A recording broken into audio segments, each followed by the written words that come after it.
முந்தைய பாடல்களில் சுவாசத்தையும் பிராணனின் ஓட்டத்தையும் வர்ம புள்ளிகளில் நிலைநிறுத்துவதன் அவசியத்தை வலியுறுத்திய அகத்தியர் 9வது பாடலில் பிராணனை எப்படி கட்டுப்படுத்துவது மற்றும் அதன் மூலம் உடலின் நிலையை எவ்வாறு மாற்றுவது என்பதை விளக்குகிறார்.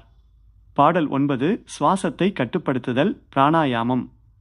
பாடல் களிப்பாய் கருவை வைத்து கனல் கூட்டி காலமெனும் வாசியை நீ பூட்டிக்கொண்டு தெளிப்பாயுன் மனததனைச் சுழலவிடாமல் தேக்கமுடன் பிராணனை நீ நிறுத்திப்பார் ஒளிப்பாயுன் உடலதனை வஜ்ரமாக்கி ஓடாதே உலகினிலே உழன்று நிற்க விழிப்பாயே மெய்ஞான வெளியினுள்ளே விண்வெளியாம் ஜோதியினை விளங்குவாயே. விளக்கம்.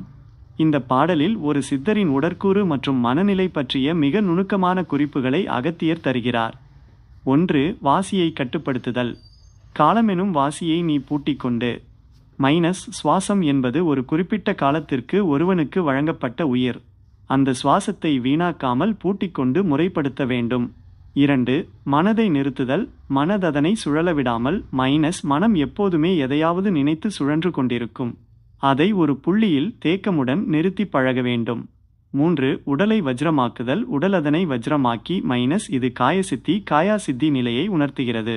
முறையான பிராணாயாம பயிற்சியால் உடல் வைரம் போல உறுதி பெற்று முதுமை மற்றும் நோய்கள் அற்ற நிலையை அடையும். 4. ஞான வெளி.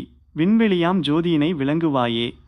உடலை வென்று மனதை அடக்கி பிராணனை நிறுத்திவிட்டால் ஒருவன் இந்த உலகியல் பந்தங்களுக்கு அப்பாற்பட்டு விண்வெளி போன்ற அந்த பரந்த ஞான ஒளியை ஜோதி தன் அகக்கண்ணால் காண்பான். மெய்ப்பொருள் உள் அர்த்தம். காயசித்தி. சித்தர்கள் உடல் அழியாத நிலையை பற்றி பேசும்போது அது வெறும் தசை அல்லது எலும்பு பற்றியது அல்ல. பிராணசக்தியால் உடல் நிரப்பப்படும்போது அது இயற்கையின் மாற்றங்களுக்கு வயதாதல் உட்படாது. பூட்டுதல். பூட்டிக்கொண்டு என்பது கும்பாக்கம். சுவாசத்தை உள்ளே நிறுத்தி வைக்கும் நிலை என்பதை குறிக்கிறது. சுவாசத்தை உள்ளே நிறுத்தி அந்த ஆற்றலை தியானத்திற்கு பயன்படுத்துவதே காயசித்தியின் ரகசியம். பாடம். அகத்தியர் மிக தெளிவாக கூறுகிறார்.